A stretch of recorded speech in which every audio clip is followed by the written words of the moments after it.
So, how are you guys doing tonight? I just want to know. For me, I've had a good day. Um, I'm usually up by 4:55 a.m. on the days that I work, and today I didn't have to work, so I got to sleep in. So I was actually up around 6. I couldn't go back to sleep, so I've been up since then. I saw on Netflix Seven Kings Must Die, which is the movie that they just released as a follow up to The Last Kingdom. I am not going to say anything to spoil it, I promise. I do recommend that you watch it. I thought it was a really good movie, and it did provide like a bit of closure to that series, which I think was needed. And so then I had lunch with my husband.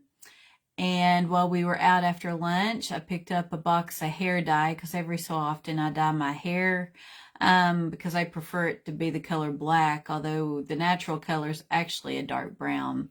But the thing is, now I've actually got quite a bit of silver that comes through, which is just part of getting older. I get it.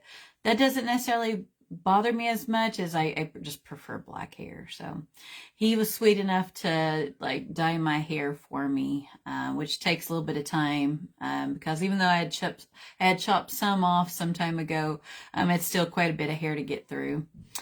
And let's see what else. I got MJ Cullinane's signed decks today.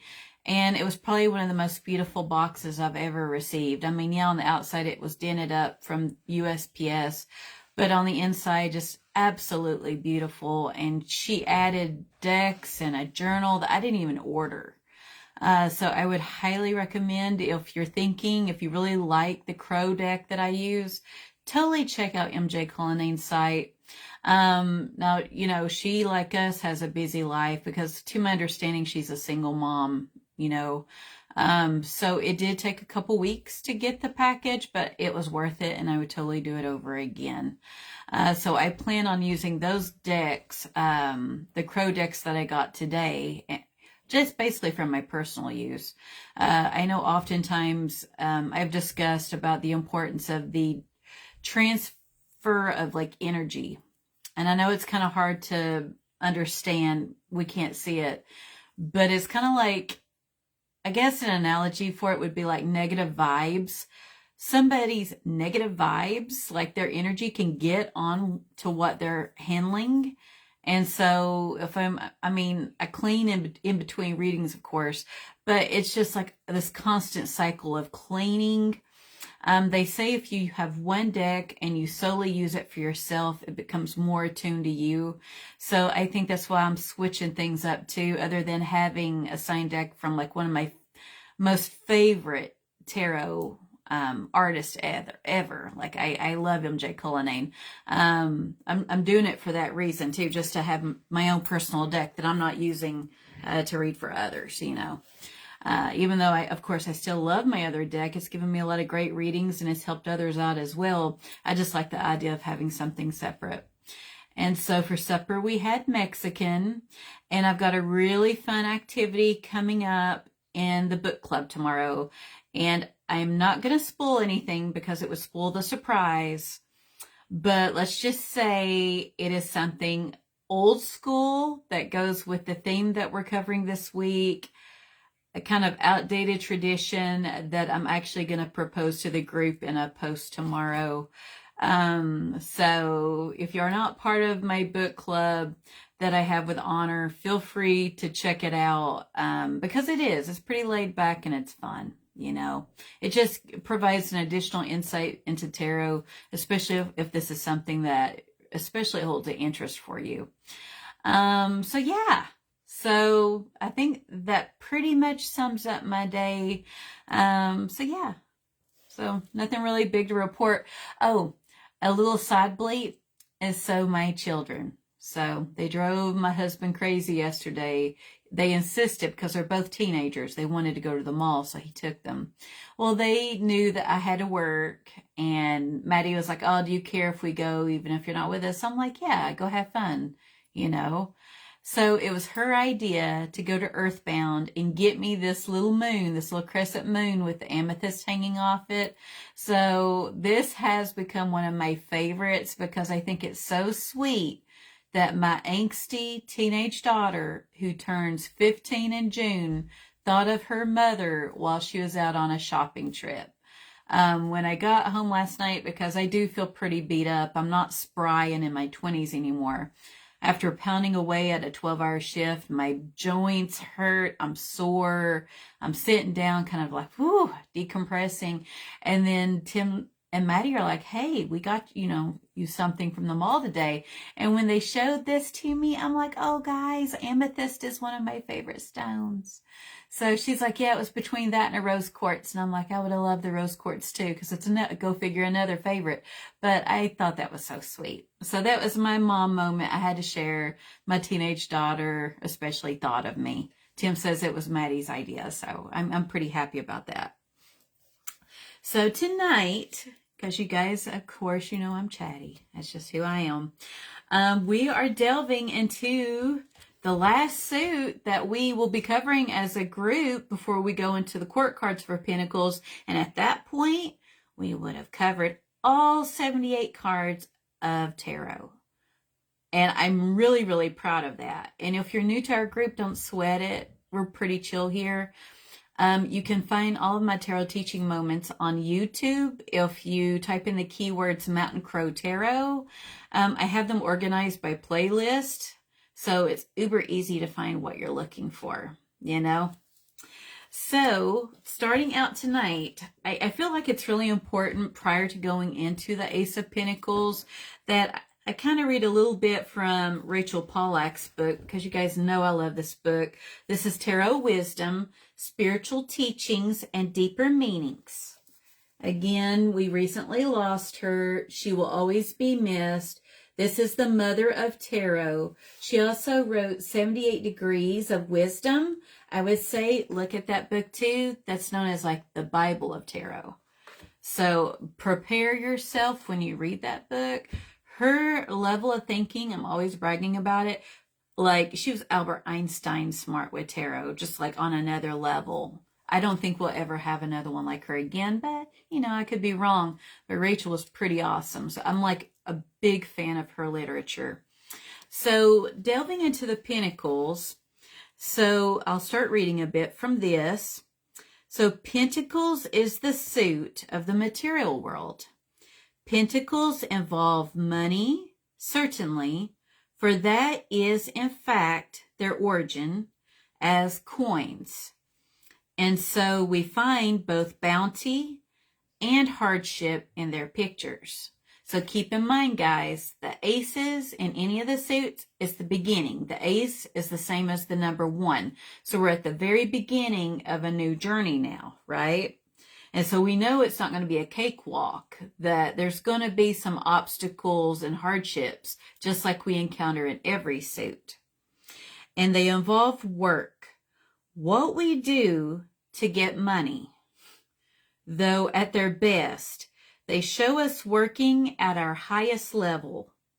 Issues of health and the body may arise as well, which totally makes sense because we come from the earth and we return to earth, though these are not restricted to this one suit. And she says, by changing the symbol from a coin to a pentacle, the Golden Dawn, which is a type of tarot deck, introduced a wider theme, that of magic for the 5-pointed star, the pentagram, which, busting a myth, the pentagram does not mean Satan. That is such a wrong myth about the pentagram. It is not magic spells we find in this suit, so much as the magic of nature itself, the wonder of existence. As we've seen before, the 5-pointed star is the human body with the arms and the legs out. Think Da Vinci's famous drawing showing the proportions of the body, the Vitruvian Man, which is the man with the arms and legs out, the longer hair. Maybe you guys know what she's referencing. I do. but I'm hoping you guys too. It also appears in the center of many plants and 5-petaled flowers, especially roses, and in the path of the planet Venus. The pentacle is not simply a star. It is a star in a circle of light. And so the suit, which takes us into dense matter, as the Kabbalists say, also reveals the beauty of the body and the world. At the same time, the suit of earth grounds us. I'm always talking about grounding. I feel like I mention it a lot. Again, it's like your bare feet, you're standing on the ground, taking that deep breath in. You are connecting to earth, which is where we depend on the earth for our survival. That's where we come from. That's where we return to. We are very much connected to our environment, in nature, in practicality, in daily life. The second generation of yin and the second HEH, which I don't know how you pronunciate that, hey or he, in Yod He Vev He, I don't know if I said that right, can tend toward inertness. 1/fire bring greater energy and fresh inspiration towards action. Cups/water create emotional flow. Though if we mix too much emotion with practical issues, we can just make it all muddy. Again, we lose our objectivity. Swords/air allow for new ideas. Again, we're talking about logic, communication, and action with our swords, and conscious awareness of what we are doing. So I really, really like what she did with that. So I wanted to kind of go into that. And now we're going to take a deep dive in to the Ace of Pentacles. I'm going to hold it up so you can check it out. And just like I referenced, all aces in any of the suits stand for the beginning. So we are at the absolute beginning of a new journey. New suit and everything. And I see my hubby's here. Hi, Tim. So what we're seeing here is I want you to observe the central drawing. What are we seeing? Okay. What colors are predominantly used? What do you see in the background? And how does the card make you feel? Do you feel comfortable and at ease? Or do you feel uncomfortable? So we're just going to start talking about things. So right here we have a hand, and it's coming from a cloud. So many times when we see a big hand like this, it's reaching out from the sky, we are seeing a bit of fate step in. So we are looking at a divine influence. The powers that be have put a new opportunity in front of us, okay? And so we have this pentacle, the pentagram, okay? And again, we're talking about earthly things, tangible things. So again, it's us. We are of the earth, so we're talking about how we tend to ourselves, but we're also talking about the very physical things of this world. So predominantly money, jobs, homes, the things you own. We're about to go into how it can like play out in relationships. We're talking about that tangible type stuff, right? And so what we have is an environment where it's this lush garden. Some of the material that I've read referenced it as the Garden of Eden that Adam and Eve used to walk around in before they were blocked out of it from, you know, their temptation. You know how Eve was tempted and Adam followed in suit. But, you know, looking past even the biblical interpretation, so we know that this is a new beginning and that this has the potential to be a very productive endeavor where it will be fruitful, it will manifest if we're willing to put in the legwork, right? And we see this entryway right here. And beyond it, we see mountains. And just like I've told you guys when we've done other teaching moments, when we see mountains, those are obstacles. So upon accepting this opportunity, right, and we exit the garden we're walking toward those mountains, somebody's going to require a lot of ambition and gumption, because the thing is, anything worth having in life, you got to work for it. I think most of us probably know that. Okay. So here we have a new opportunity. And if we go ahead, the opportunity presents itself, we choose to accept it. Now it's up to us to do the hard work to make it manifest and have excellent outcomes and continue to grow. Okay. So for example, rooted, safe, finances are, not an issue, okay? Because, with any financial strain, even the best relationships, it can strain them, right? So whether it be romantic or even platonic friendships, we are being planted, the type of dirt we use. We're going to need to know how much sunlight is required, how much water, in order to have root and then manifest and be productive and fruitful, which is a theoretical comparison. So let's see here. I do tend to go in depth, so I'm going to kind of deep dive just because my connections are really spotty. So we are receiving abundance. The law of attraction says you're going to attract even more back. The home, which is sanctuary, new beginning, a new opportunity, an offer. Money means that, new property, security, and loving relationship. With career, it's new work or a business opportunity. With finances, fall out of the hand. Okay.